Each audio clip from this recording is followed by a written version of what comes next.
Winter is upon us. If you're like me, one of the few things I knew about North Dakota before moving here is how cold it gets in the winter, and I have had firsthand experience of how true that is. There was one night it got to negative 22 degrees, and there was one morning where it got to negative 15, I think may have been the high. So it is definitely true that it can get cold here. That being said, I'd like to share some tips with you on how to survive and thrive in the North Dakota winter. The first tip I have is to have a reliable vehicle. I said that in one of my previous videos, and I'll say it here again. It makes all the difference in going from a car to wherever you're going, to your destinations versus walking everywhere. Some of the bigger cities in the state like Bismarck and Fargo and I believe Grand Forks do have public transportation, but if you happen to live in a small city, that might not be there might not be an option. I actually do live in a city that has access to like taxi service where you pay a fee to get taken to various destinations locally, but I would still recommend getting your own so that you're not depending on that service and you don't have to pay. I guess with the exception of, having to spend gas for yourself. But I think it's a worthwhile thing to have a reliable vehicle when moving here. Within that vehicle, I would also recommend it just in case you get stranded with the weather being as it can be, with how hazardous the conditions with the ice, the snow, the blowing snow where you can't see good 5-10 feet in front of you.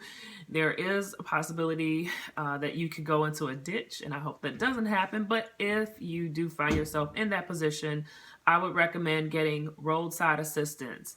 Most insurance companies, I believe, offer this service where you basically call the number and your need and say what you need, and if you need like a jump or if you need to get towed out of a ditch or having car trouble, what have you, the call you make would actually go to a local the I guess the operator would patch your call through to a local mechanic in the area who can come and help you out.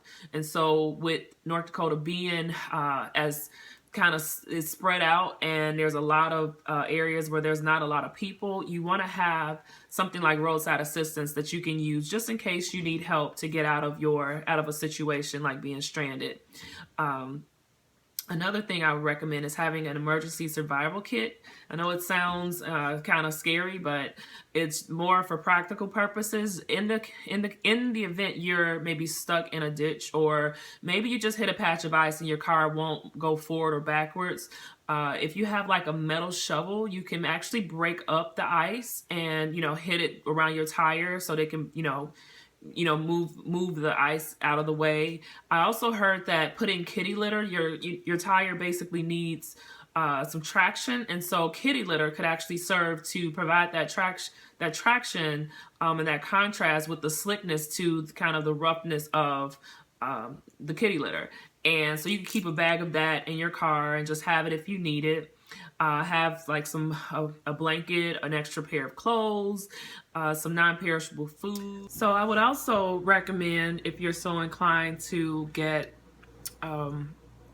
automatic starter for your car. I don't have that on my vehicle, but I just go downstairs and warm it up and let it sit for about 30 minutes. But just for the convenience, if you want to invest in an automatic starter, and you can start it from your car or from your house, and you don't have to go into the cold air until it's time for you to leave. Or you can also invest in a block heater, which is like a heating pad for your engine. When I first moved here, I saw a bunch of extension cords hanging out of the grills of cars, and come to find out that they're block heaters, and they could get plugged in and have your engine be warm, and so it minimizes the amount of time that you have to warm up your car in the morning when you go to work or wherever you're going.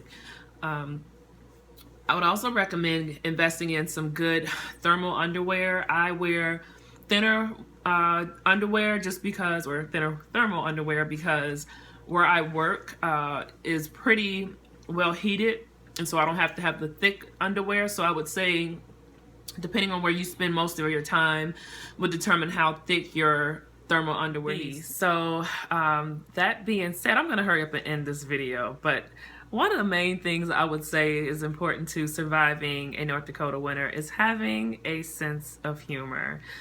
There was a stretch of about, I'd say 3 or 4 weeks where it was pretty consistently cold, like in the single digits to the negative temperatures.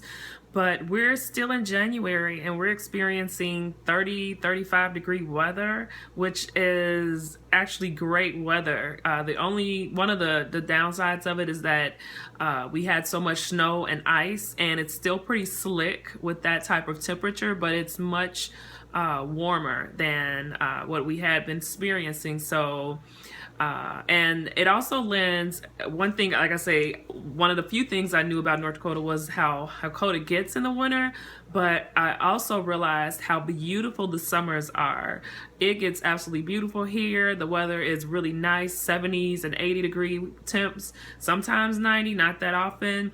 And also the days last all the way, sometimes from like 5:30 to after 10 o'clock at night. And so that just really makes going through the winter worth it when you can experience a great summer. So if you had any questions, please let me know down below, and I'll hopefully be able to help you and answer them. And I'll talk to you later. Bye.